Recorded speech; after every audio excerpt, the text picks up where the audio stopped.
Hey, hey, hey. How's everybody doing? Andy here from Biohazard Declassified. Thank you for tuning into this edition of the Biohazard Declassified podcast. Got a very special guest, and that's Jordan from CONCRIPT. How's things, Jordan? I'm well. Thank you for having me on. Yeah, so this episode is dedicated to the fascination around Conscript, which is your new game coming out. So before we start talking about it, what I'm going to do is I'm going to pull up the Gamescom reveal of it, and we can have a quick gander at it before we get into the nitty gritty. Perfect.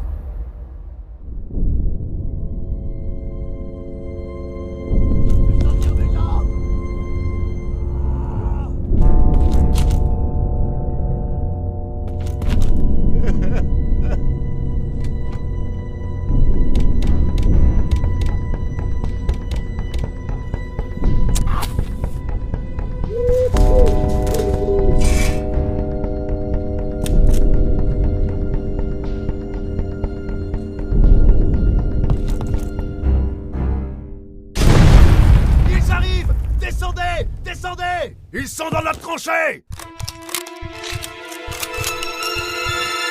Soyez prêts!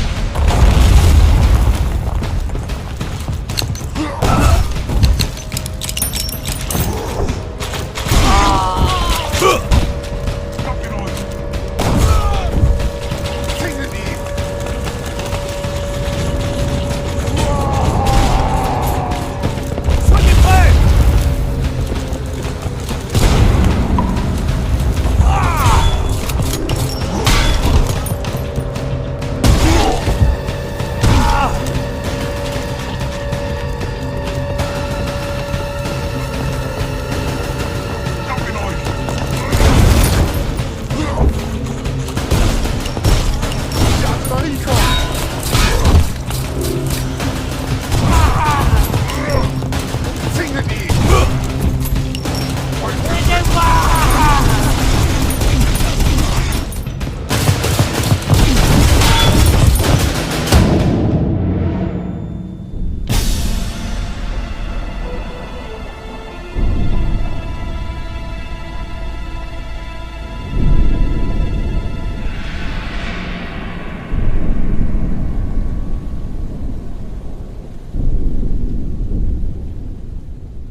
Okay, so that's come a hell of a long way since the first reveal trailer I saw.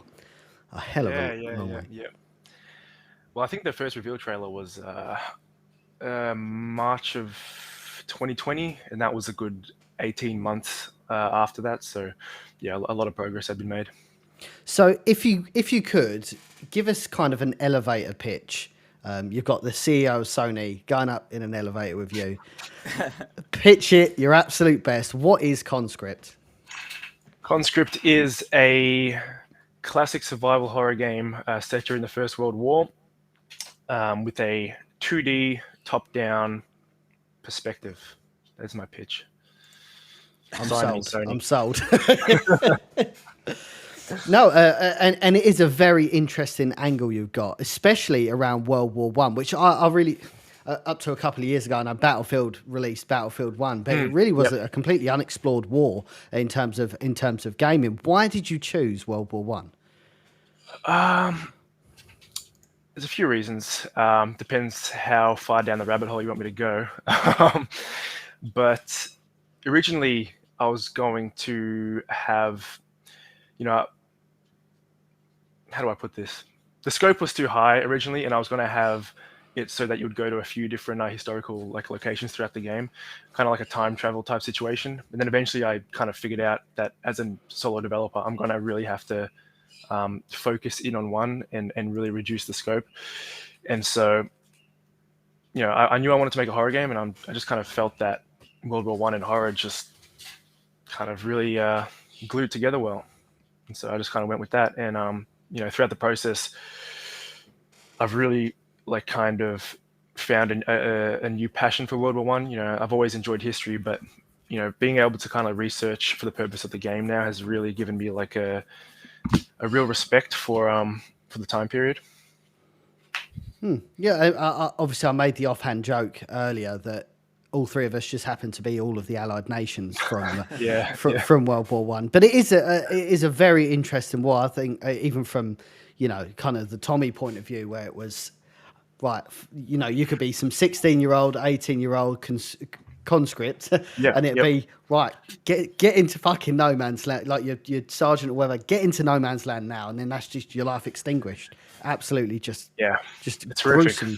horrific. The Great War, until they found the sequel, of course. And hopefully not the trilogy. Of course. But we will see. Maybe this will be the last Biohazard Declassified podcast. Oh, God. So, when did you spoke about kind of your passion for World War One? When did you start putting pen to paper and go, do you know what? I think this would be a really cool survival horror game.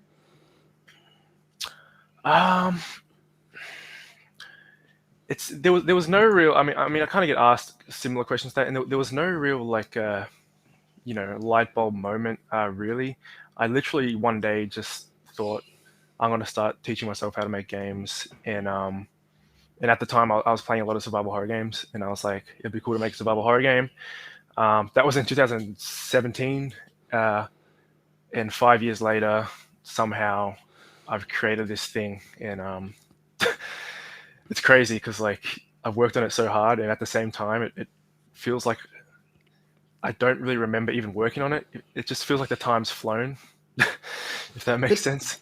Does it feel like you're still kind of learning though? Like you're almost.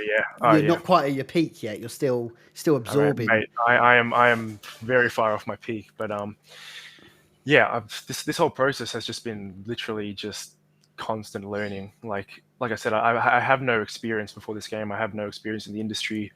I didn't know how to do anything related to game development, so it's just been one long process of making mistakes constantly and just learning from them and not doing them again. That's been the whole development process so far, and that's probably why things are taking longer than, I don't know, they're taking a while because I am one man and also because I am learning as well. So there's going to be mistakes that I'm going to make. That's just part of the process, as long as you learn from them. And we do know that other people have been very receptive to this. So you launched a Kickstarter program that did get fully funded. Talk about that whole process of putting it on Kickstarter. Yeah, that feels like so long ago. But because it was in 2020. But that was a great experience overall. It was a lot of work. I had to learn a lot about marketing, learn a lot about communication and things like that, and marketing strategies and all that. So it was quite a few months of learning, and just kind of, it's one of those things where I kind of kept delaying it and kind of thinking too much about it, but it's one of those things that you just kind of have to do. Just give it a go, and see what happens. And I was lucky to have it funded, and it really was like a kickstart for everything that's happened. Since then, so many things have happened, especially last year. There were a lot of great like marketing things that I was able to do in terms of getting on IGN and stuff like that. And I don't think a lot of them would have been possible without that initial kickstart, really. Did it immediately shoot to the top, or did it kind of start to ascend? What was the kind of like in terms of the popularity on Kickstarter or not? Yeah. It was really it was very unlike a lot of other campaigns that I guess most campaigns, when you first launch it, there's a massive spike. Like I think they say that's where like 60% of the backers are going to come from the first 48 hours or something. And then basically there's a big lull for the middle of it. And then at the end again, it'll ramp up. But for me, it was basically just like one linear line to the goal, which was kind of stressful because there was no real spikes. It was just kind of what it was. Yeah, just one steady stream, which was kind of stressful because, I wasn't really confident that I was going to make it at first, because usually I was expecting to see that spike and it just never really came. But eventually we got there, and then even overshot by quite a bit. So that was really good. That was really awesome. Does it like, is the Kickstarter open now? Because I'm not too familiar from once it's funded. Is it completely shut? I mean, how can people further fund you? Would it literally just be the game when it launches now? Yeah. So Kickstarter's a one-time thing, and then it ends. But I was thinking for a little bit whether I should, because you can find other avenues to kind of incorporate late backing, and I was thinking about that, and I'm like, is this really going to be worth the work that all that extra management is going to take from me? And I was like, no, it's probably not going to be worth it. So yeah, I mean, the best way to support me now is literally to just wishlist the game and spread the word. And I know that sounds like kind of trite, like it's obvious, but it's true. Like just spread the word, wishlist, make sure to wishlist it. And yeah, buy it when it's out. That's really the best you can do now. So you're a one-man studio. Yeah. Watching the trailer and watching all of these components come together, just give us a very small insight into how this all come together. So the voice acting, the backgrounds, the movement, that sort of thing. Yeah. So, God, that trailer was a lot of work. I'm getting like PTSD flashbacks from working on that. But trailer making is like, how do I even put this? You have to reshoot scenes like 10, 15 times. Like every cut from that trailer was shot like 15 times to get the perfect shot, because one time an enemy would just bug out or just do something that looks stupid or whatever. So there's a lot of like planning and reshooting. In terms of like the soundtrack for that trailer, I got my so I don't know if I could even call myself a solo dev anymore, because I have gotten help with the music since that trailer. I've got my friend who's a musician to handle the soundtrack now, which has been really helpful and really good, because I can sort of make music, but it's just not my strong point. And I'm at a point in development where it's a lot smarter for me to just start handing off things that I can, and kind of admitting where I'm weak, and just like leaving that in someone else's hand. Because I don't know if that answered your question. I can't even remember what the question was. No, just because I appreciate that you do risk becoming a master of none, as you're saying there. The voice acting, how did that come about? It was that just you went on. It could be as simple as you went on Fiverr or something. It literally was. It literally was. Yeah. So that answers that. French man. Yeah. That guy did a good job, though. I was really happy with that. Yeah, I must admit, I was like, wow, this man has certainly put a shift in. Yeah, for sure. So like the backgrounds and stuff like that. I know you've taken all of this in house. Talk us through how you come up with these really cool, gritty locations. Yeah. It's a lot of this is kind of one of the good things about kind of having history as a guide, or kind of being beholden to history as a setting, is that I don't really have to be that creative in a way, because sometimes it's literally as simple as I don't know, buying a book with World War I photos or World War I paintings, and just going through those paintings or those photos and just getting ideas from them and getting inspiration from them. Literally, sometimes it's even trying to recreate scenes from famous paintings, which I think will kind of be like little Easter eggs that people will find in the full game. It's just just looking at photos, man. Like looking at primary documents, videos, photos. There's not that much creativity, really. That's the lie detector test determined that was a lie. That was an absolute lie. I mean, some of these are just absolutely especially when I remember first seeing the trenches and being like, "Whoa, this is a big fucking deal." Like, the effort. I know you've probably seen these textures an absolute bunch of times. I appreciate that, but it's such a unique angle you're going for, where it's in a war zone. Obviously, there's elements of Resident Evil, Silent Hill in this. What go on that note? What was your kind of inspiration behind making it a survival horror game? Was you a big Resident Evil fan, or? Well, it was literally as simple as like when I started making a game, I was just playing a lot of survival horror at that time. But I think what it really is about survival horror is that I like, I guess, how do I even put this? I like how purposeful the design is. I know every game's designed purposefully, but I don't know. Take for example like the Resident Evil mansion. Like everything in that mansion is so thought through. You know what I mean? It's like nothing's by accident. It's very purposeful. I just really like that kind of nature of the genre. Is that everything's cohesive and everything's thought through if it's done well, of course. I would argue though, having one bathroom in a mansion is probably not.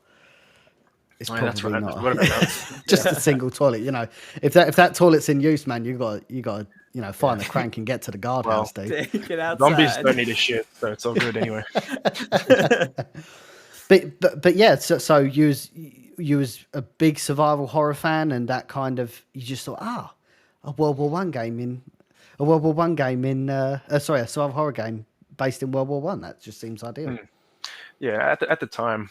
There was one video in particular that I remember watching. I don't even know if it's still on YouTube because I think YouTube's gone a bit weird with like historical footage and censoring some things. But there's one video that I watched, which was basically just a montage of a lot of like World War One footage, set to like some really ominous music, and the video is called World War One Neurosis, I think.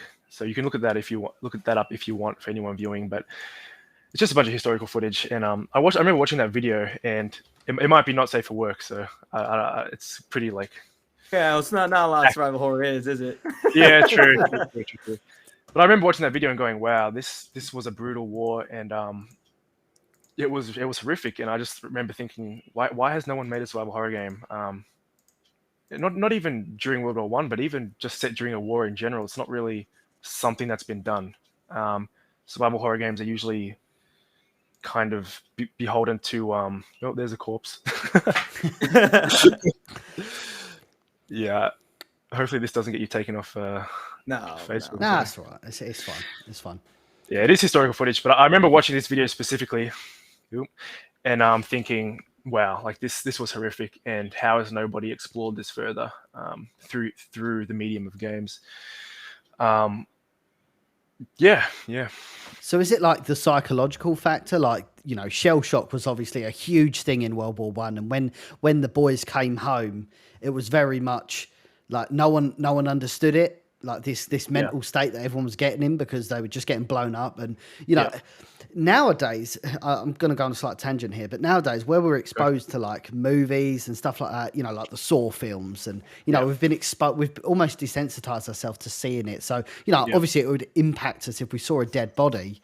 Yeah, but imagine being in World War One where like you just lived on a field all day, and you've been shipped off to the Battle of Verdun. And oh my God, my friend is mutilated next to me, and there are shells going off all over the place. So psychological factors huge, and I'll take your point.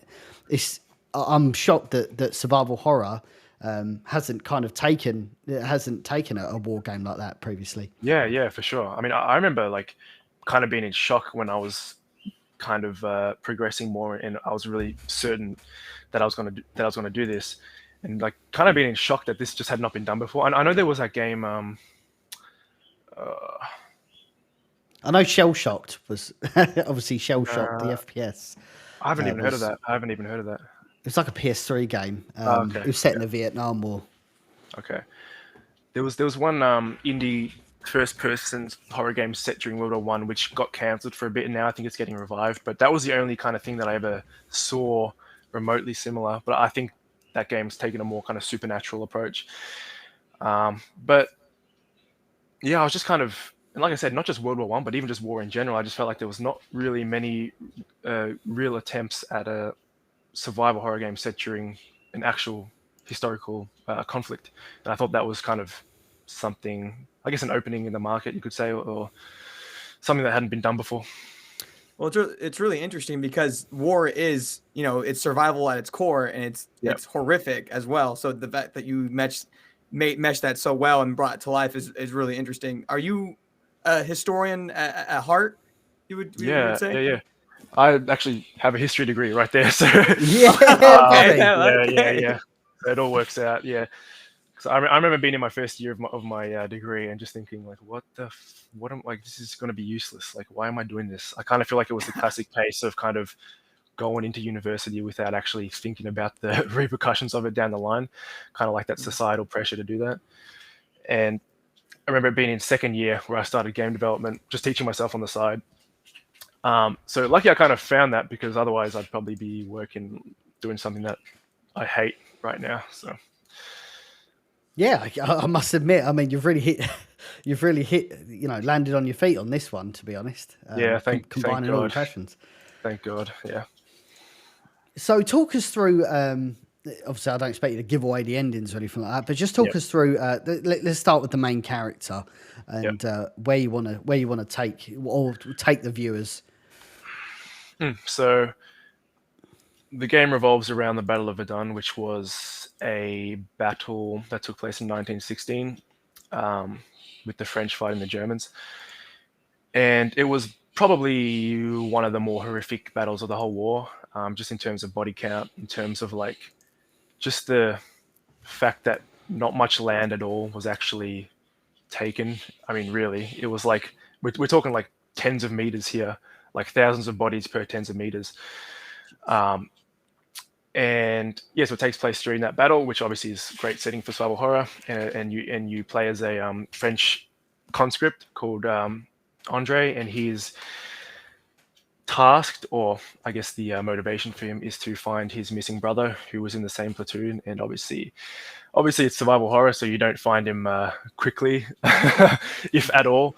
And yeah, that's kind of his motivation. And you travel through the trenches, and it does take place during July 11th to the 12th, so some very specific kind of things happen during those days, which I've researched, and I've tried to line them up as much as I could. Basically, that was just like it was a German offensive, because in that battle there were a lot of different forts that the French were trying to protect, and the Germans would launch offensives to try and take the forts. And as you see in the intro of the demo, like you kind of visit one of those forts very briefly. And yeah, so that's where the game starts, during one of these German offensives to capture one of these forts. And yeah, obviously things happen, and things always go south in survival horror. And yeah. I would argue. I'm sorry, Andy. I didn't mean That's to cut you right. off. As you were. But I would argue that searching for like your sibling in war like that is even more horrific, because you don't know where his whereabouts are. And then back in like the wars back then, you don't know what's going on. There's bombs going off everywhere. And I don't know if anyone here's played the demo in chat or anything, but there's a part where you actually have your brother in safety, and then he just randomly goes missing, which is. If you have a sibling, that would be horrific in itself, Yeah, for sure, 100%. I mean, I'm an only child, so I can't relate. I can only imagine. I can only imagine. Well, but that's a good point. I mean, you obviously it's just set in 1916. It wasn't, here's a radio. Brother, how's it getting on? Or pick up the phone. Most of the time, how you found out where your brother was and what's happened to him is normally by fucking mail. Oh shit, my brother's been killed in action in the fucking Battle of the Somme. That's if he ever gets recovered again. We know there's been countless unmarked memorials where they've just never identified people. So It is a very interesting topic, World War One. I'm so happy that you're covering it. I'm happy too. Like I said, I've really grown to really like appreciate it more and more as I've kind of researched it for the game, and just like, you know, reading letters, reading journals, you know, looking at photos. Yeah, it's like really a horrific time, and you know, it always gets overshadowed by the Second World War, which is, you know, kind of, I guess, fair enough, because that was also very horrific. But yeah, it's I don't know. I don't know What was well? Okay, no, it's fine. What was like an eye opening? Like when you've been doing your research, this may be for your degree, this may be in build up for conscript. What was a piece of information you came across that was like, that's quite eye opening? Like it could be a fact, could be a anecdote. I mean, one thing that always struck me, and this was, all sides were kind of guilty of this. You know, it's kind of going back to what we were talking about before about shell shock and how it was just not understood. You know, it was very common for commanders to just flat out put a bullet in your head if you were shell shocked and you didn't want to go over the top. You know, that was very common from all sides. And it's just the thought of that today, it just kind of, it's very disturbing. You know, it's very disturbing. That's one thing that always the court martial. And you know, in the UK, it was cowardice. You were court-martialed for cowardice. So the fact that was even a thing is absolutely horrifying. It really is horrifying. So if you didn't want to go into battle, they would just put one between your eyes? Yeah, or you'd be court-martialed and killed by a firing squad. Yep, exactly. I mean, I remember reading a book when I was in school, and it was called Private Peaceful. I want to say it was Private Peaceful, and that was it was based in World War One, and it was about two brothers, and one of them, you know, fled for cowardice and was, you know, executed by a firing squad. Yeah.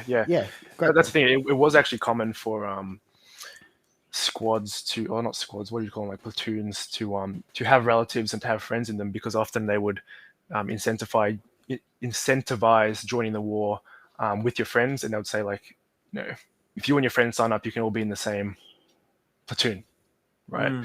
So that was very common. So yeah, I mean, it almost makes it like worse having to see people that you actually love back home die. Well, yeah, and that was why I would argue that it is worse. Like World War One was worse because, you know, if you didn't accept orders, you were killed, and the experiences that you did see. I mean, the UK took massive, especially during the Battle of the Somme. Like, you got absolutely obliterated. So just to see all your friends dying and stuff, that couldn't have been nice either. Oh, of course, yeah. Australia was had a big part in the Somme as well. That would be. I would like to explore like other battles in the future as well. Like, if I have the energy and time. Well, I actually, as part of my job in real life, we actually cleaned it. We went to northern France and we cleaned Villers-Bretonneux Australian War Memorial. Wow. Okay. It was a World War One war memorial, and it turns out when the Germans reoccupied France in World War Two, they actually took over the memorial and actually put a little MiG nest in one of the memorial towers. So we just went over there to clean it, but it was just like, again, in the UK, you get, you know, that nowadays it's more, we'll find a piece of World War II war like ordnance that needs to be, you know, like an unexploded bomb or something like that. It's really common in the UK, but we don't really see a lot of memorials, and it's going over to northern France is really like touching. And yeah. I can imagine a lot of the influences that you'll have in this. Well, you know, with the Battle of Verdun and whatnot, would be kind of reflective. I suppose you've got to be so careful, haven't you, to try and like balance the line between being realistic and factual, realistic and factual. Because at the end of the day, like I suppose my goal with this is just to kind of shine a light on the soldiers who died. You know, that's kind of my end mission in a way, is for someone to play the game and go, shit, like what they did was like incredible, Crazy. but also like tragic. You know what I mean?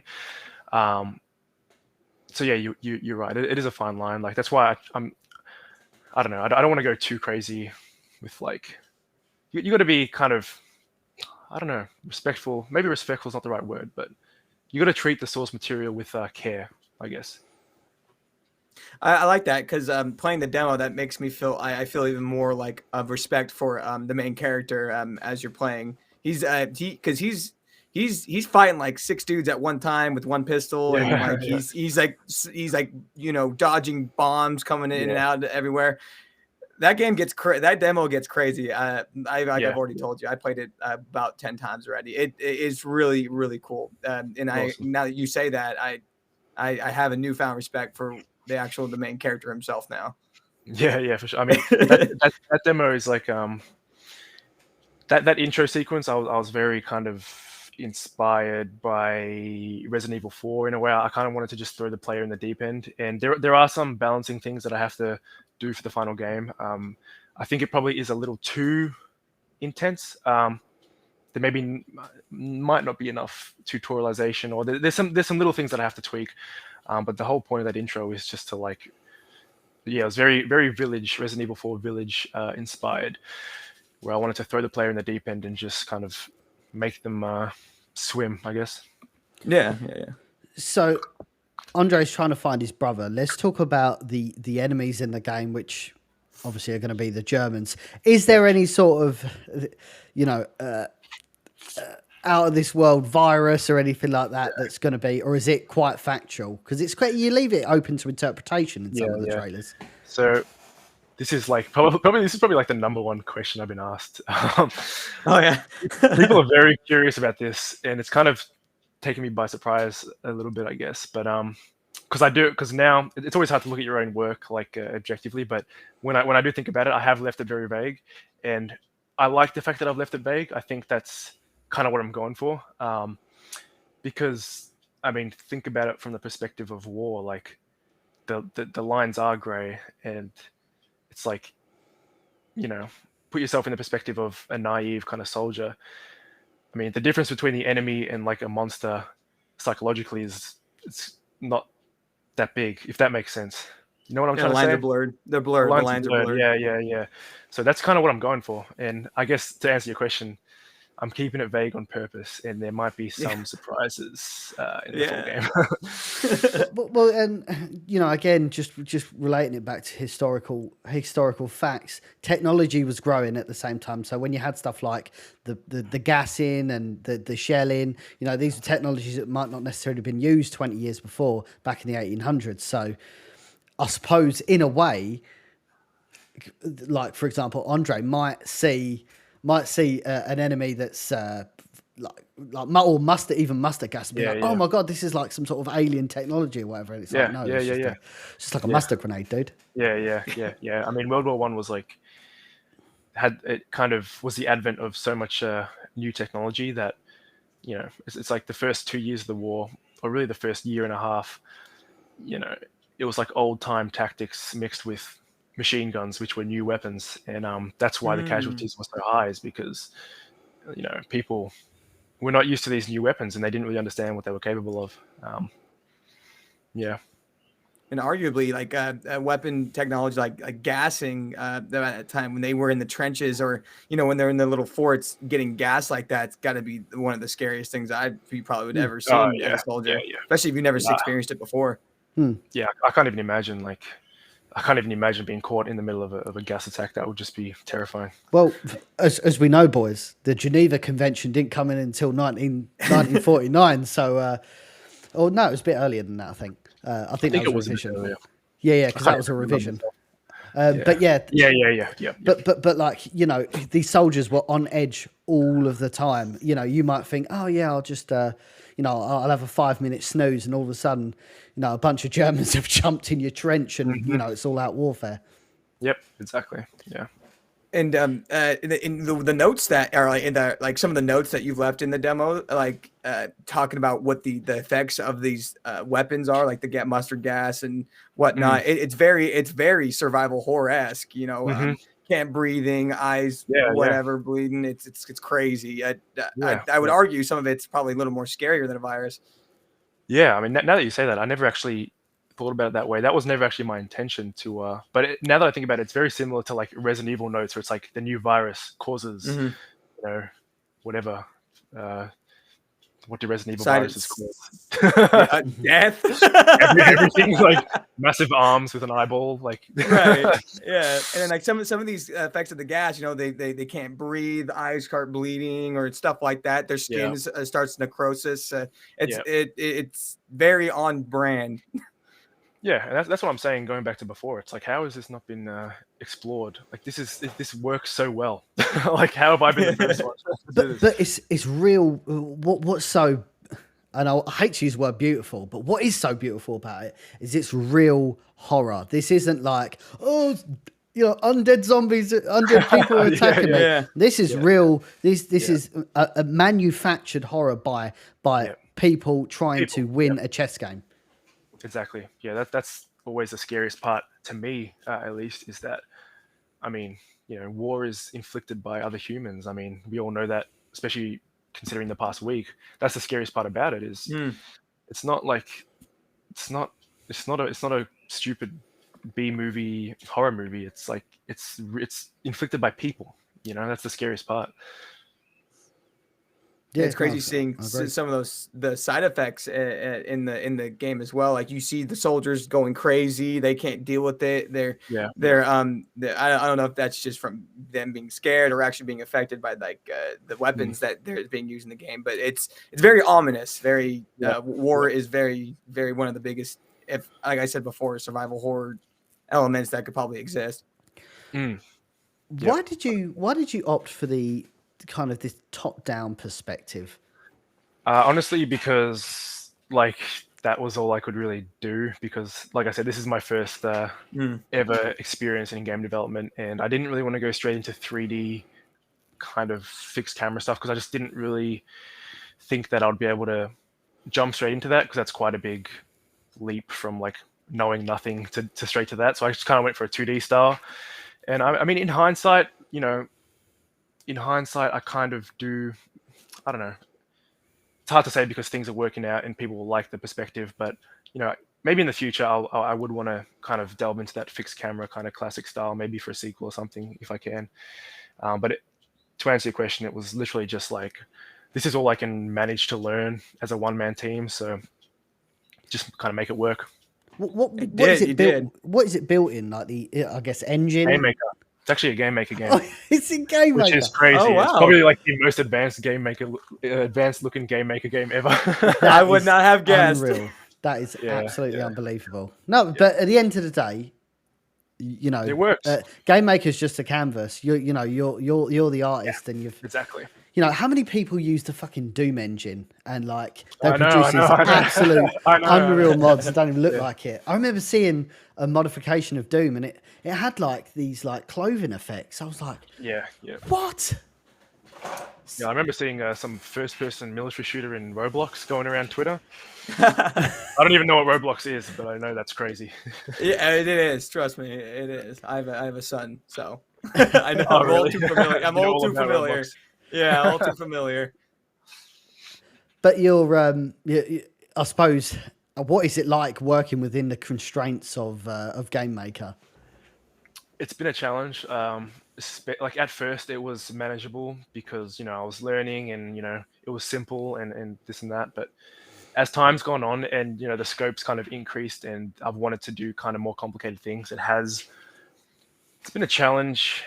But that being said, there hasn't really been a problem that I haven't been able to solve yet, which is good. It just, for example, like the animations, which are basically 3D models exported as like a lot of sprites. That's why it looks like a 3D game, is because it's literally just 3D models as sprites, if that makes sense. Mm-hmm. It's kind of like Donkey Kong Country. That's probably the closest. Okay. Ah, right. So it's kind of Yeah. No, I get exactly what you're saying. Killer Instinct had the same. Yeah. But the problem with that is like if I want to change an animation or like speed one up or like slow one down, basically I have to like re-render all the sprites. And I remember it's funny actually. Like I remember reading an interview about Donkey Kong Country with some of the Rare guys, and they were like, they would have to leave their computer on overnight, like to basically do. I'm basically doing the same thing. Like I'm like basically making like a game from the 90s in every possible way, even like the sprite rendering. But at the same time, I don't know. I've made it work, and it does kind of give it this feel, which I feel like if I was doing it a more modern way, maybe it wouldn't have. I think, but I don't know. You do as a lone developer, you're doing as I must say, it looks fantastic. Even if doing it all by yourself. As a lone developer, what is the hardest part of making the game? Then is it the sprite stuff? The sprite stuff's easy because, like I said, it's pretty automated. Like it's just 3D models, and I just run the script and it renders them. But there's so many things that are hard about being a solo developer. The whole thing, every part of it. Like, I'll tell you what, it's like what people don't really understand is that, you know, if you want to make a successful game, there's a lot more to it than just making a game. Like making a good game is hard enough as it is. But if you want to make a game that actually does well, and so that I can keep doing this in the future, like there's a lot of marketing work, there's a lot of communication, there's a lot of emails, there's a lot of behind the scenes stuff that takes up a lot of time that people don't really understand. And you know, if I was part of a team or had a publisher or whatever, obviously those things would be taken care of, but I'm not as of yet. So it's just a lot of behind the scenes stuff. Like when I'm actually making the game, like that's where I'm most happiest and where I feel like my time's best being served. It's when you're doing all the marketing stuff and the office work. The office work, yeah, exactly. Yeah.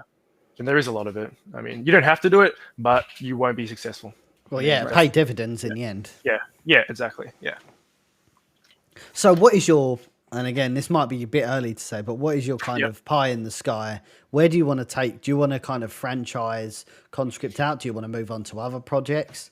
Yeah. I mean, I have big aspirations. That's just kind of in my personality, but I've also got to be realistic, but I don't know how things will play out.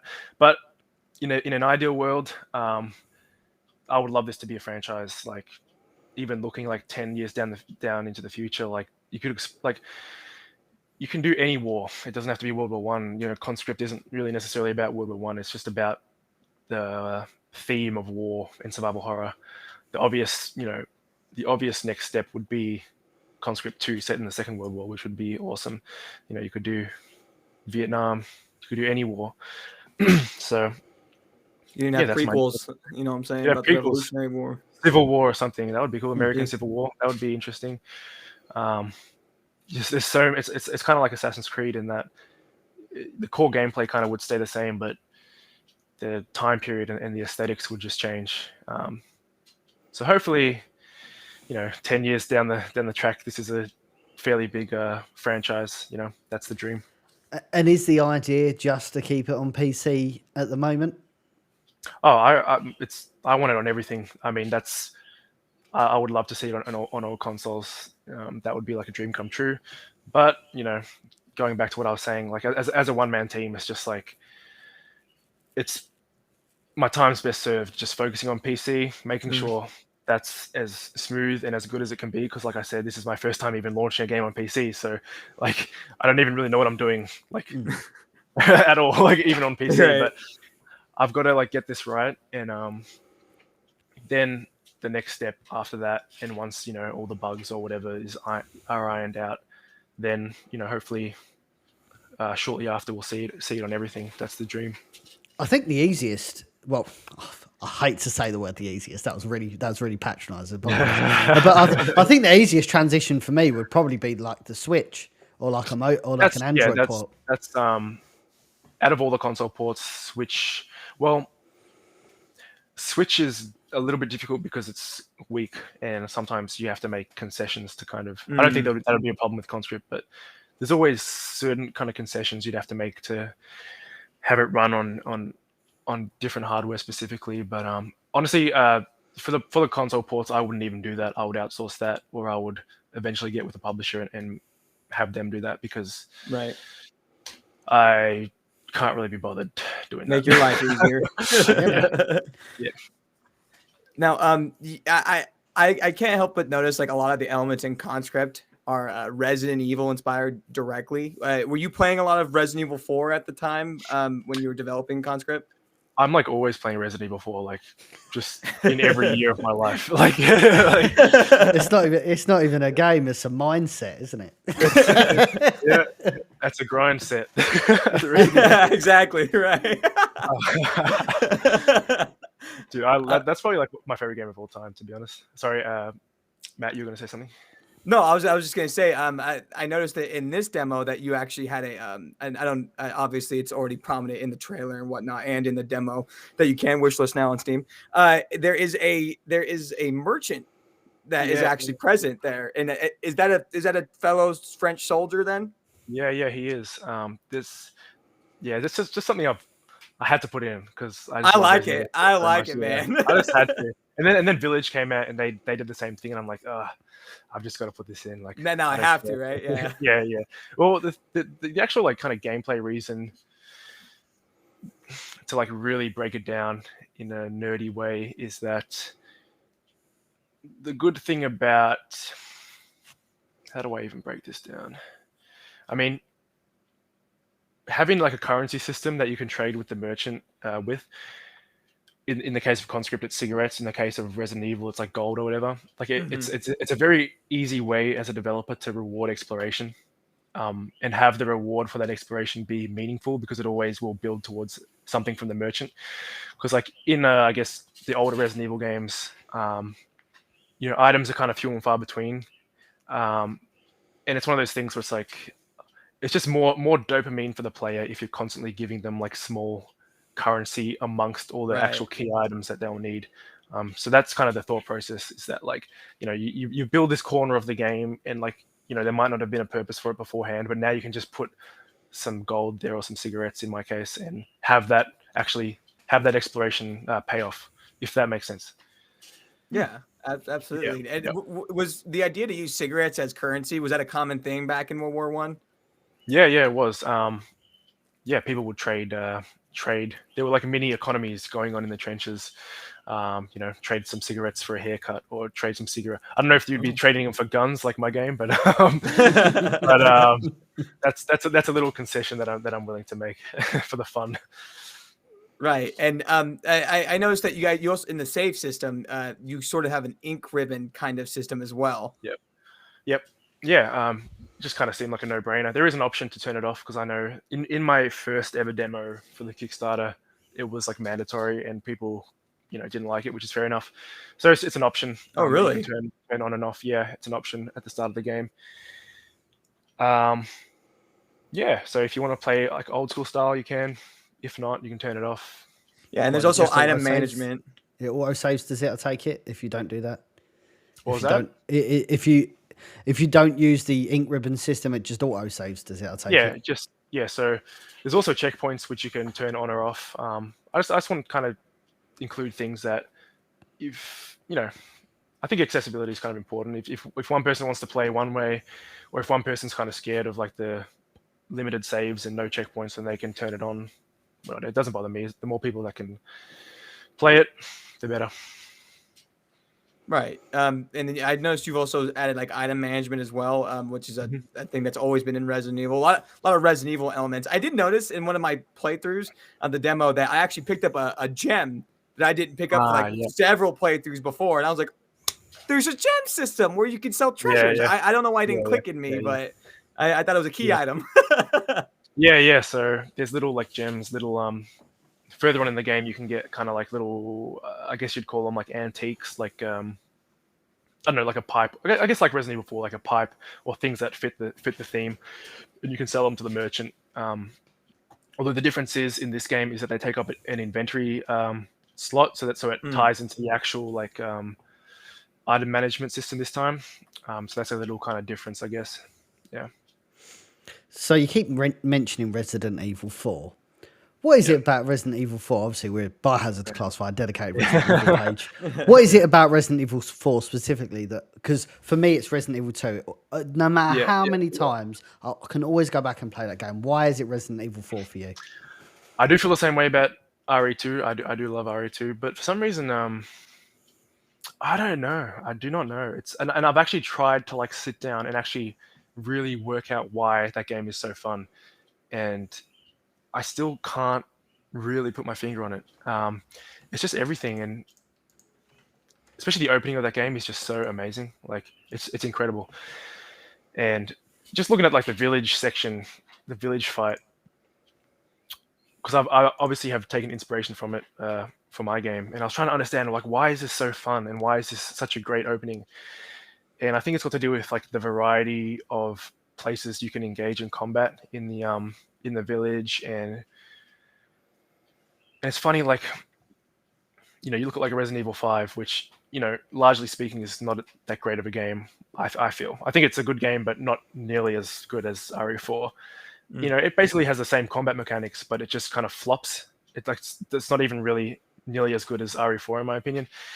I can't answer your question because I don't even know the answer myself. I'm trying to work it out like every day. I literally think about it like every day. Like, why is that game so good, and what can I do to incorporate things from it? It was a bit of a trailblazer. Like Yeah. the over the shoulder was unique. The fact it did make such a drastic transition from traditional Resident Evil was another thing. But I felt like it had to do that because I don't think everyone goes, oh, you know, because even though for all the brilliant things Resident Evil 4 did, the thing that it messed us up was it set us on a path to destruction with Resident Evil with 5 and 6. It just, and then when like 2012 come around, we're like, I don't recognize Resident Evil anymore. What is going on? They were the dark days. 2012. I remember that. They were the dark days. They certainly were. I really feel like they're starting to kind of get back to like they identified. It's in a good place. Yeah. And I really feel like the catalyst for that was that they re-released Resident Evil Remake on PS3 and the PS3, Xbox, and PC, and they were like, "Well, this is actually selling really well. Maybe people are interested in survival horror," and that just became standard. But going back to Resident Evil 4, I mean, it was a complete trailblazer, absolute trailblazer. It presented horror in a different way that it was. You can go back to it so many times because of the merchant system that we spoke about. You can have all your different unique play styles. Like, you know, if you don't want to use a pistol, you don't have to use a pistol. You can use a TMP. You can, you know, and obviously New Game Plus, Mercenaries. Is there actually on that point? Is there any intention to have kind of bonus modes in Conscript at this stage? I don't know if it'll make the launch, but definitely in updates afterwards. I would love to have some kind of Mercenaries mode. I think that'd be fun to make. I think that'd be really fun to make. So I would love to have that eventually. Yeah. So you're a big Resident Evil 4 advocate. How did you feel about Village then? Taking a lot of inspiration from Resident Evil 4 and implementing it into a first person perspective. Did you enjoy Village? Yeah, I really enjoyed it. I also enjoyed 7, but I think that I think Village was. It was great. I mean, it was not as good as Resident Evil 4, obviously, but nothing probably ever will be. But the only thing that bugged me about it was just like forced walking. I hate it when any game like just takes control from the player and makes you slow walk. Like, I hate it, and I will never do that in Conscript. You have my promise. Like, there's a few sections in that game where you have to just like slow walk, and it's all, and you know, but it's fine the first time you play through, but then on multiple playthroughs, it's just like, oh, just want to skip this. But that's my only real complaint. I thought like the atmosphere was great, the characters, the combat was good. I feel good about the series. Yeah, for the first time in a long time. I always say, I've said this since Village's launch. It's basically just Resident Evil 4 in first person. It felt very much like Resident Evil 4 was heavily inspired, or they used Resident Evil 4 for inspiration. I did enjoy it, like how like they had the briefcase system again, and the merchant made a comeback, which is probably why I really resonated with Conscript. It was really just another version of that Resident Evil elements, you know? Yep, for sure. Yeah. I mean, I feel like the series is in a good spot after the dark days of Resident Evil 6 and Revelation. I don't think the Revelations games were that great either. But it's good. Well, it was kind of them dipping their toe back into horror and going, is this going to work? Is it, you know, we're taking a little bit of a risk here, but yeah, I think it's in a better place than it has been. What did you think of the these modern remakes, with particular regard to 2 and 3? Did they resonate with you? Yeah, I thought two was like great, like probably up there with the best of the series. I Three was I'm not one of those people who like despise three with all my being. Like it wasn't a faithful remake, but it was also a fun game. Like I feel like it was a fun Resident Evil 6. Like if Resident Evil 6 was good, it would be Resident Evil 3. Like, What that's a how great way of putting it. yeah, because they both like got like city sections and zombies and obviously, but so I don't really look at 3 remake as like a 3 remake. I see it as like another side game, which is still fine in its own way or its own merit. Yeah, I like the remakes, and I'm looking forward to seeing what. I don't know if I'm scared they're gonna do something with 4 that. I guess the good thing about 4 is that it's so timeless that like the original will always exist, especially with that HD project that just came out. Yeah, it's like the game's like perfect now. It's like then it doesn't even need a remake. But so I guess if they do take their liberties, their creative liberties, and change some things, I guess it's fine anyway because like we have the perfect version anyway. So. Yeah, that was my next question, actually. Yeah. What were you nervous for what the direction they would be taking for the RE4 remake? I know they said that they want to take it down a more horror and like a scary path, if you will, rather than their more actiony path that they did take. Yeah. I wouldn't really have a problem with that. I have a feeling they're going to just cut out all the campiness, which is like, that's kind of what makes it so stupid and fun. But like I said, I have no real problems if they go a bit crazy with it or go a bit if they change some things, because I don't even think the game needs a remake in the first place. So for me, I'll likely see it like the same way as I see 3 remake, which is just like it's not supposed to replace the original. It's just like a fun new game in a way. So that's how I'm kind of keeping my expectations in check, I guess. Yeah, and I've always been a big advocate that like 1, 2, and 3, you could argue that they need, quote unquote, no game needs a remake, but they deserved a remake because they were 2D. It makes sense to bring it, but we're almost at a point now. Code Veronica, RE4. Code Veronica needs a remake. I feel like absolutely. I disagree. I'm actually in the same boat as you, because I really believe, and I feel exactly the same way about 4, that these developers aren't making the games to make them worse than the original. Their intention is to make them better than the original. Of course, and I don't know how they're going to do it with Resident Evil 4. I just do not know how they're going to do it. It's just and I heard from the recent leaks that they're thinking of setting the village at night. To kind of increase the horror element, and I don't know. There's already a part where the village is at night, so I feel like they should just leave. Yeah, who knows? I mean, I guess we'll see soon. Oh wait, no, that countdown was for Street Fighter. Never mind. Yeah. Very painful. Very painful. We was well, I was up at 4 a.m. We was like, can't wait to watch and it was like 5, 4, 3, and then it turned out to be Street Fighter 6. I've never even played a Street Fighter game, so I'm like, I just had it on in the background, but I still spent too much time watching it. But hopefully we find out soon anyway about Resident Evil 4. Well, just 2021 was really the year of Resident Evil. We had so much media. We had Village, we had the movie, we had the announcement of all the DLC. It was just firing on all cylinders. It's kind of plateauing, but we've still got the obviously all the talk about Resident Evil 4 remake and the series that's going to be coming out. That Did you manage to catch the film? The Welcome to Raccoon City. The Netflix one? Oh, no. I mean, I looked at the trailer and I was like, might want to keep it that way. I don't know. It depends on who you ask. I've always been a big believer that there is often like.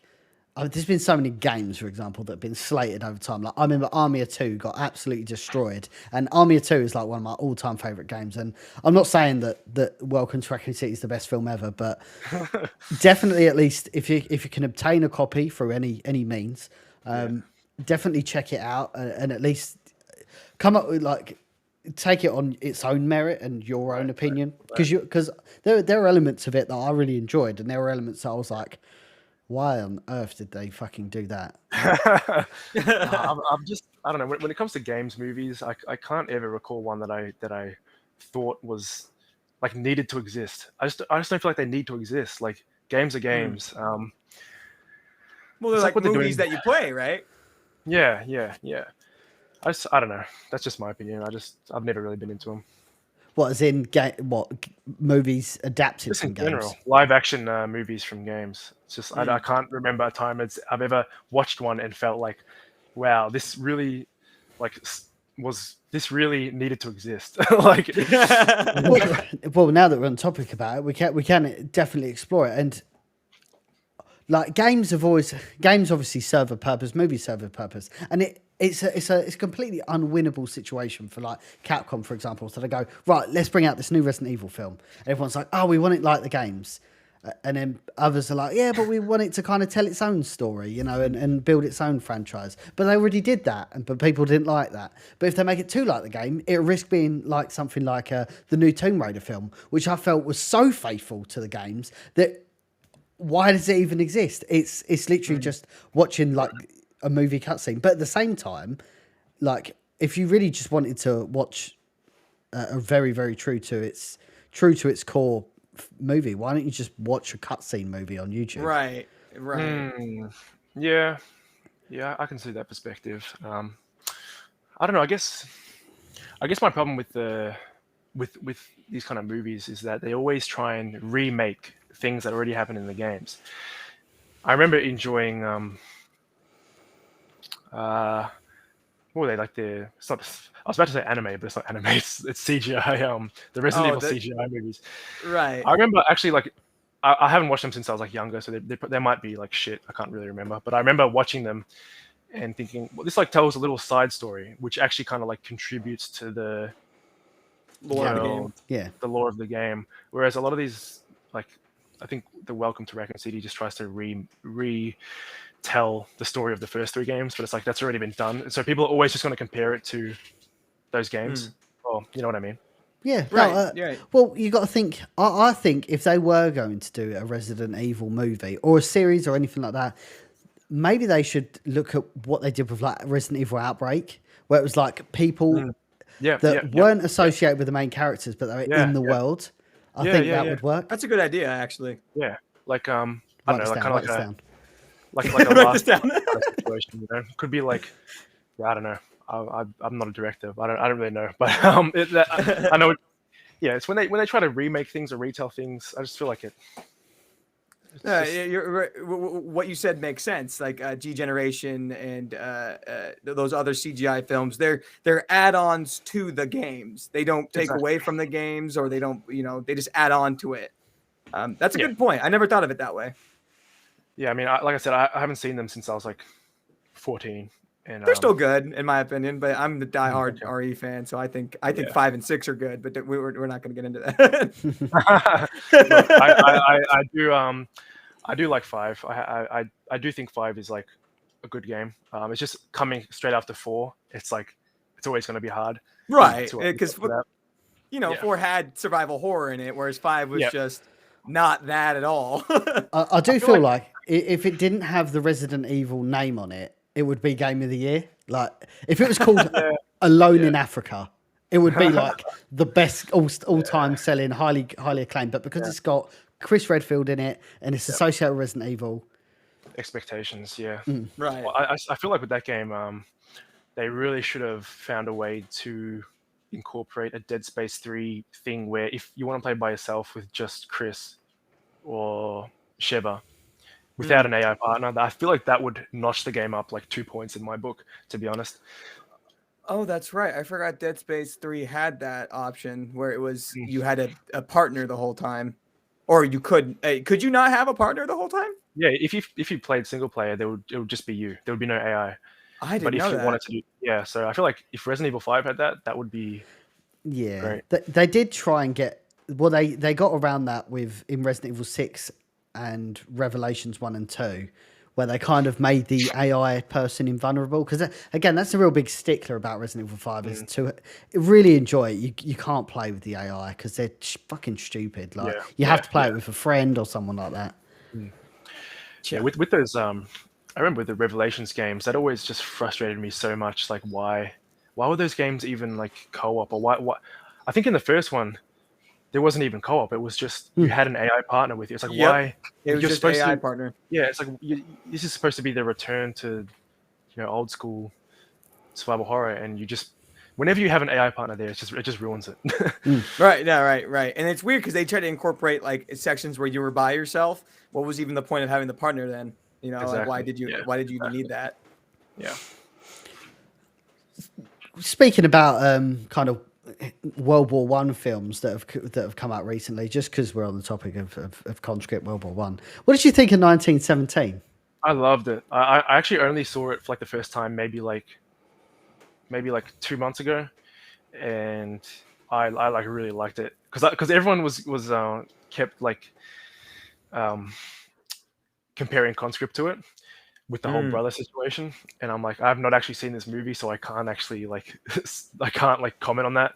Then I saw it, and I really liked it. I thought it was great. Yeah.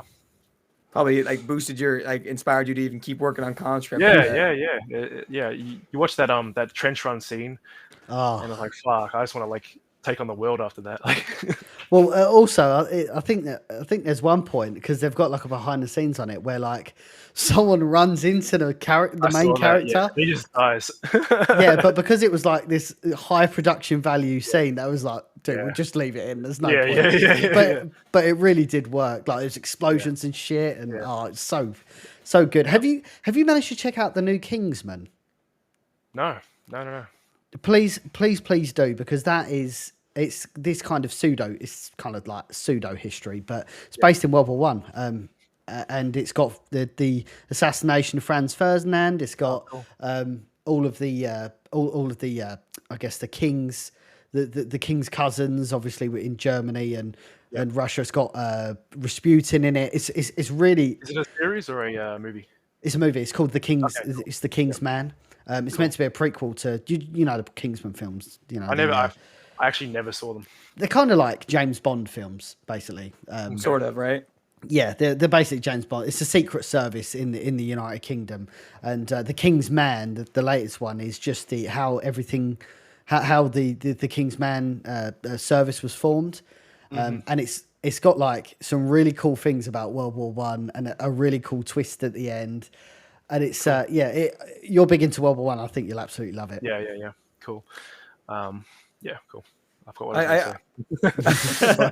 I wanted to bring this up earlier. I just remembered actually. If you had the option, because RE4 is a big inspiration for you. If you had the option to bring Conscript to a third person perspective, would that be like an ideal situation for you? Yeah, I would love that. But it's like first I would have to learn how to make 3D games. Right. Or just like I don't know I can't like tell what's going to happen in the future. No one can. Like I feel good about the game, and I feel good about. I feel like it's going to be successful enough where I can keep doing this, which is that's the dream. Seems that way, right? Yeah, I feel that way. I feel fairly confident. And you never know what could happen.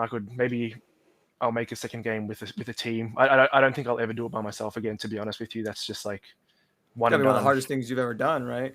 Yeah, it's just not worth it. And if I reach enough success with this, then I can afford to get some more people on board, and then I could experiment with things like that. But I just take things one day at a time. I look long term, but I also just like look at the day in front of me. Like, well, looking at the trailer, and I don't want to pin you to a date, but I did see it said 2022 on it. Yeah, which leads me to believe that is this year. And, I mean, realistically, what are you? I mean, where is Conscript at right now, and where is it going to be? Yeah, I mean, really, this is the thing. It's like it's. I've already delayed it once, and it's like it is so hard to. It's kind of like the Hollow Knight developers, the Silk Song. I think they're going down a route where it's like we're not going to announce the release date until this game is like literally done, and I kind of respect that because otherwise you're just putting a lot of pressure on yourself and you're kind of setting people up for disappointment in a way. So I think I'm going to do something similar where it's like until this game is like in a close to finished form, then I'll start thinking about an actual date. But as far as Windows, I think Q1 next year or Q4 this year, likely Q1 next year because that's just how things go. Right. You want to give yourself that leeway. Yeah. It's because this stuff is like very stressful, and the thing is hard. like, yeah, it's hard, and I've made a lot of. I mean, this is probably the most like motivated I've ever been during development. Even though I've been doing it for so long, like I still feel really motivated. I still like get a lot done every day, and I'm still like working as hard as ever. It's just the simple fact that one-man team, it just takes time. And like I was saying before, there's a lot of admin stuff that I'm having to get done now because I am kind of going down the route of wanting to work with a publisher, which is like a lot of work to try and do all that stuff. I just went on a tangent. What was the question? I think I answered the question. Yeah, so we're looking at Q4 or Q1. Yeah. Just I just want people to know that like, even though I don't even know what the Kickstarter said like last year probably, but even though there's been delays, like things are going well and things are trucking along at like a really good speed, and progress is being made. And I mean, I think that's evident. Like I post updates on Twitter and on Discord, and right. I just want to reassure people that I'm not some person who's gonna disappear. Like it's not gonna happen. It's very prominent in the demo itself. It looked like, it feels like you've got a gem of something that's all like you've got a almost completed game, because obviously it's not, but it feels like you've got something really strong there. Mechanics wise, the demo is like fairly robust, I guess. I don't want to put like any pressure on anything, but as a random question out of curiosity, how much of a percentage of the actual core game is probably done in your opinion? I would say between 60 and 70%, probably closer to 70 now. So you're just in it for the long run now. It's just right down the pipeline. Yeah, I mean, I can see the light at the end of the tunnel. It's still far. Oh, brilliant! We'll expect it in Q4 2022. Yeah. Confirmed. But it's like what I try to like explain to people is that like the percentage of development is like not how much of the game is actually complete, if that makes sense. Like even if say 2 out of 10, or not 2 out of 10, maybe like 5 out of 10 levels or like maps have only been finished, that doesn't mean it's halfway. Right. You know what I mean? Yeah. I think people think that. I think a lot of fans or whatever think that like, they think it's very linear, but it's not. It's not linear. Right. Especially as a lone developer, there's no way. Yeah. It's hard to make a map. Yeah. Exactly. One question that I have to ask: are there going to be boss fights? It's something that I was thinking about for a long time, and at this point I'm leaning on no. And there's a few reasons for that. It's because I couldn't. It was hard to honestly. I don't want to spoil things. I'm trying not of course, to spoiler territory. There won't be bosses per se, but there will be boss-esque critical events. Yeah. That's a good way to put it. Yeah. Okay. Big events that, like the old games, you will need to have conserved a lot of resources. Got it. Yeah. Got it. Okay. Yeah. I'm so excited. I mean, I love that. Because now I'm thinking like, now I got to save this much ammo, and I'm gonna need this much packs. So we've spoken about Conscript. We've spoken about kind of the history behind it, the characters, enemies, game design. Let's talk about you. What are you doing outside of Conscript these days? Well, my life is literally just working on Conscript, and other than that, I'm at the gym, training martial arts, jiu-jitsu, MMA, that kind of stuff. That's literally my life, and I wish it was like more fancy than that, but that's Hey man, you're living a fantasy life to me. that's I guess making a game is pretty cool. I shouldn't undersell it, but that's also Muhammad Ali wasn't known for his poetry, you know. So like, you know, people are good at things. You know, I'm not in a rush to make a game. I have no intention or mindset to do a game. So you know, if you're happy, you know, lying on your back in, you know, love it, mountain bro, and then you're going home and making a game, man. Yeah, that's like my schedule is basically like wake up, start working on the game. You know, I'll put in like quite a few hours, and I'll have like an hour break at like midday. Work on the game again until like, you know, 5 or 6 when it's time for the classes to start. You know, and it depends. You know, Conscript is my priority right now. That is my life's priority. So everything kind of revolves around that. If I have extra work, you know, I might just have to go for a quick run that day instead of going to the gym. Or, you know, I'll always have to build around the schedule of Conscript. But, you know, go to the gym at night if I can, come back. If I still have energy, which is like unlikely, I'll go back on the computer and keep working. That's my life. So you typically train later in the day then? Yeah, it depends on the day. Weekdays, it's usually later in the day. The classes are like 5 or 6. Although sometimes I'll go to the lunchtime classes. It just depends on my mood as well. Like right. Sometimes sometimes it just feels like maybe I've been, especially during summer because it's summer here, it feels like I'm stuck inside a bit too much, staring at a screen, which kind of makes me feel like shit. So then I feel like maybe I'll go out to a lunchtime class, get out a bit. Go for a drive or whatever. It just depends on how I'm feeling, really. How long do you usually train for, if you don't mind me asking? Like when you go to your sessions? Yeah, anywhere from like, well, like I said, now that like the development is first priority, it's usually just one session, one class, which should be like 1 hour and 20 minutes or something. I mean, back in the day when I was like trying to train for like competition, it was like literally 3 hours a day. It was like absolutely right. Yeah. Do you mainly like doing grappling then? Yeah, these days it's mainly grappling, just because like I don't know, I feel like I do take to it the most, and I feel like it's, I don't know, I just it's more like flowy, you know. Like flowy.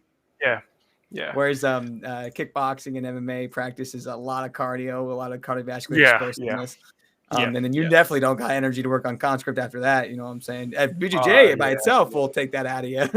Yeah, so Saturday mornings is usually the MMA class, and it's like if you do sparring or like especially wall wrestling, like wrestling against the cage or the wall. After that, I'm like, I just want to go home and nap. Like, sit there, eat, and then just not do anything. Yeah. You understand? Absolutely. It's crazy that you've chosen probably one of the 2 professions that require not only the most energy, but the most focus too. I mean, I would argue that game development requires a lot of energy, a lot of it, mental focus. Yeah, that's the thing. It's like, I remember, I think it was like early 2021. I was training for a fight, which ended up getting canceled because of coronavirus. But I've been there, done that. This was a bit earlier on in development where I was like, I was probably giving it like 80%, but not 100% like I am now. And I was like, I'll be able to balance training and, you know, competing and making a solo game. I'm like, yeah, that'll be fine. Like, you know, the gym's like physical energy, then I'll come home and the game will be my mental energy. And I thought those two were separate. Like that was my mistake. That was my mistake. And then like 4 weeks into the camp, I'm like, I can't do all this. Like it's hard to focus. You know, you're sitting there, you're working on Conscript, but you're thinking about, man, I got caught in that leg lock earlier. You know what I'm saying? Like you're I've got to lose weight. Yeah, exactly. That too. I have to eat like low carbs. Like, I just felt like shit. And then plus your mind focus isn't 100% when you're sitting there cutting that weight, and you need that you know, that energy from the food that you eat to focus on the game. I totally get it. I would probably argue that you've you're doing the same mental energy focus on when it comes to jiu-jitsu and Oh, yeah, MMA when it 100%. goes to conscript. Yeah. And you don't want one to falter the other, I That's assume. that's the problem, and that's kind of the realization I had. It's like, look, something's got to give, and one of these things is going to have to kind of suffer a bit. And I was finding success with my game. Absolutely. This is when things were starting to kind of really pick up, and I was like, sometimes in life you just got to pick something and like give it everything you have and just see what happens. And it's worked for me so far. And once the game's done, then hopefully I can get back to competing and kind of get that out of my system. But right now my focus is just to make a game. Conscript. Yeah. And that's not to say that the days you're not, the free time that you do have when you're working on conscript, like you said, you're still going to the gym, you're still getting your I'm still keeping fit. I have to, otherwise I would be an absolute mess. I would be a wreck. I would be an emotional wreck if I didn't stick to the gym or go for runs. How long have you been doing martial arts training in your life? I mean, I'm 24 now, but since I'm 18, really. I mean, since I was an adult, that's when I first started Muay Thai and kickboxing when I was like 18, 19. Then I remember having a few like amateur fights when I was like 19, 20, which was a big kind of very important kind of point in my life. Like doing those fights, I feel like has really, it sounds cliche, but it was the best thing I've ever done because it's really prepared me for like everything. I feel. I know what you mean. I know what you mean. Yeah, you know what I mean. So you didn't have any I suppose to call it like a cad as a child you didn't box or you didn't have any contact sport as rugby or anything like that? No, as a child or as a kid, I was like literally the last kid picked on all the sports teams. I didn't play any sport. I was incredibly skinny, and something just a switch just flipped in me when I turned 18, 19, and I was like, no, I'm gonna give this a go and just see what happens. And it was the best. Martial arts has been the best thing that I've ever done with my life. Preach it, brother. Preach. I'm telling you, it really, and it's more like it helps you in your other things in life. I always thought it's like it centers you after you've gone sparring or gone, you've gone live with grappling. After that, you just kind of like, oh, okay. Now I feel like I have a little bit of a clearer mind when I can work on conscript or for me, like I feel like it opens my mind up to content creation when I'm working on videos. I like, okay, I feel a little more centered. I feel good. It's like therapy almost. Yeah. Well, what I realized throughout the years is that it's literally meditation. I feel, because I think the definition of meditation is that your mind isn't focused on anything not one thing, but your mind isn't focused on outside things. And when you're grappling, like I'm not thinking about conscript. Like no, it's the only time in my life. It's literally the only time in my life where I'm not thinking about conscript. I'm just thinking about not getting fucking choked. Yeah, you're not trying to get caught in a knee bar or anything. You're really you're not away from your work and you're in the moment. And you're flowing.